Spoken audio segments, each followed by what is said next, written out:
Bien, mesdames, messieurs, bonjour, bienvenue à l'IEP d'Aix-en-Provence pour cette rencontre, cette journée que vous propose le CDHA sur donc cette réflexion, ce travail qui va vous être présenté, auquel vous allez bien sûr pouvoir apporter tous vos commentaires, sur le thème 55 ans après l'exil de leurs parents d'Algérie, que font leurs enfants de leur héritage. Jolie question, et les réponses ne seront certainement pas moins belles. Je vous demande d'accueillir avec vos applaudissements M. Joseph Pérez qui a organisé ce colloque, et le président du CDHA.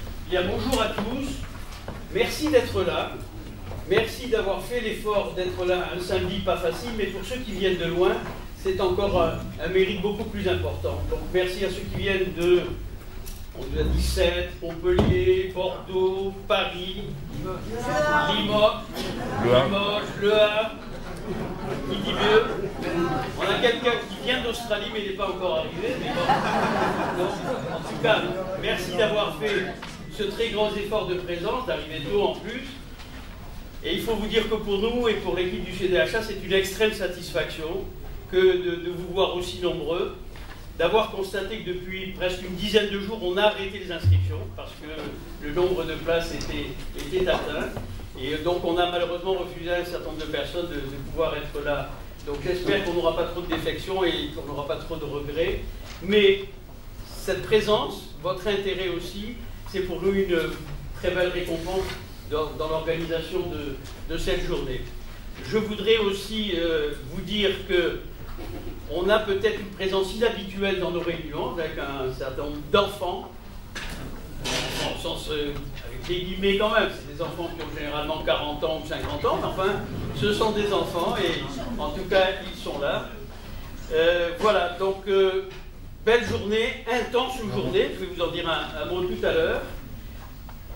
Qu'est-ce qui s'est passé? Pourquoi a-t-on organisé ce colloque d'aujourd'hui? Bien écoutez, c'est les échanges entre Hubert Ripoll que vous allez entendre dans un tout petit instant, que beaucoup d'entre vous connaissent, et nous, qui ont fait naître cet échange-là, fait naître cette idée d'organiser une journée où, pour la première fois, on donnerait la parole, comme il l'a fait avec son questionnaire, on donnerait la parole aux enfants de familles pieds-noirs qui sont nés en métropole et après 62.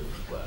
Donc, avoir leurs sentiments, avoir leur écoute, avoir leur ressenti aussi de cette question épineuse et un peu sensible qui est: est-ce que la transmission se fait, ne se fait pas, dans quelles conditions? Et en tout cas, pour ceux qui l'ont fait, qu'ont-ils fait de cette mémoire? Comment l'ont-ils transformée en acte?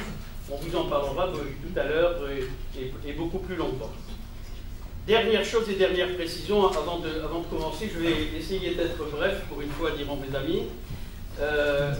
Je voudrais faire appel à une qualité première des pieds noirs. Si vous avez une idée, c'est quoi la qualité première des pieds noirs?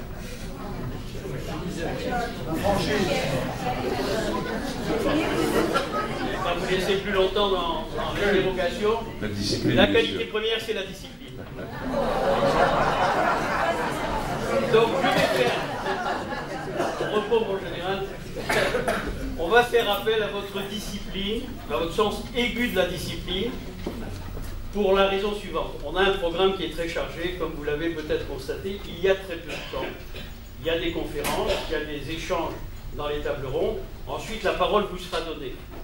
Mais pour qu'elle soit utile, cette parole, il faut qu'elle soit courte.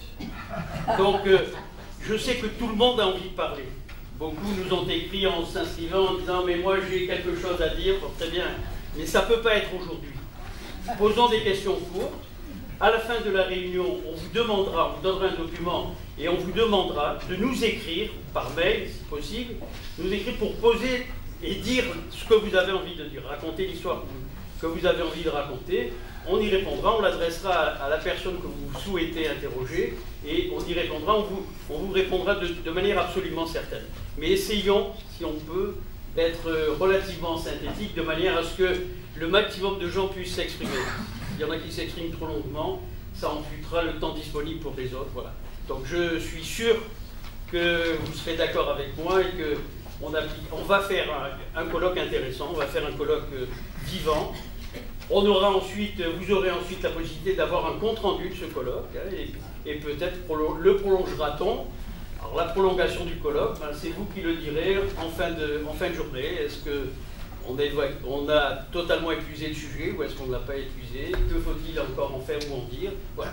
Et on décidera ensemble de ce qui sera la suite au colloque de l'eau. Voilà. Merci en tout cas de l'effort que vous avez fait d'être là aujourd'hui.